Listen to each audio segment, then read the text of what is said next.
Kalau bahkan maaf ya, kita tidur di rumah di bawahnya kandang babi.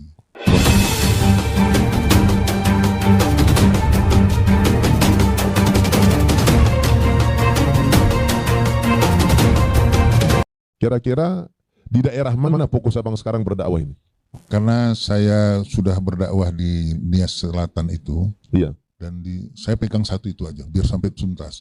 Karena saya bukan hanya dakwah di mimbar, saya sudah membangun dana abadi umat. Saya keluarkan duit, mereka nyumbang, itu jadi modal mereka. Beberapa orang yang nganggur udah bekerja sekarang. Masya Allah. Kemudian mau dilanjutkan dengan ternak ayam bertelur, itu biar satu pulau itu terpenuhi kebutuhannya dari mereka, dan mereka yang nganggur-nganggur itu jadi bekerja.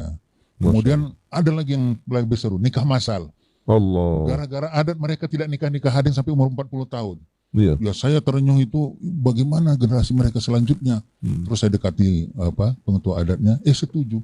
Ini nanti insya Allah bisa diadakan nikah massal dengan syarat hukum Islam. Tapi bagi yang punya duit mau pakai adat silakan. Itu nanti seru, Ustaz. Baik, Anda TV rahimakumullah, luar biasa perjuangan beliau di masyarakat.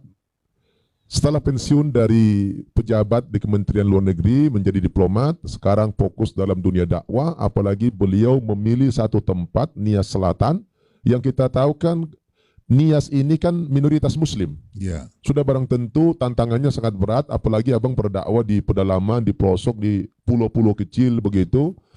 Ini sebenarnya apakah abang tidak terkejut? Artinya abang selama ini kan biasa berada di kota-kota besar di negara-negara di luar negeri, tiba-tiba masuk ke pelosok yang terpencil gitu ya, di sana tidur sama nyamuk, ya, makannya ala kadarnya, tempat tinggalnya juga ala kadarnya, abang biasa dijamu mewah oleh negara gitu.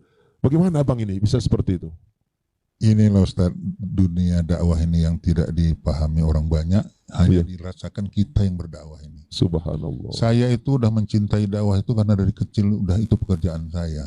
Dan saya umur 16 tahun sudah pernah dakwah ke pedalaman. Karu itu dulu daerah pedalaman yang mau menuju kampung yang saya dakwah pertama, si Berteng namanya, nggak ada kendaraan Ustaz. Mau lewat sungai pun nggak ada jembatannya, lewat sungai. Iya. Nah, kalau bahkan maaf ya, kita tidur di rumah di bawahnya kandang babi.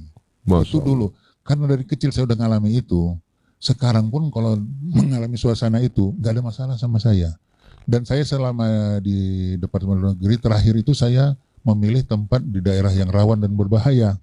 Tapi faktanya Allah penyayang, tidak rawan dan tidak bahaya. Nah ini pun orang kan menyangka itu pulau-pulau kecil bahaya tsunami.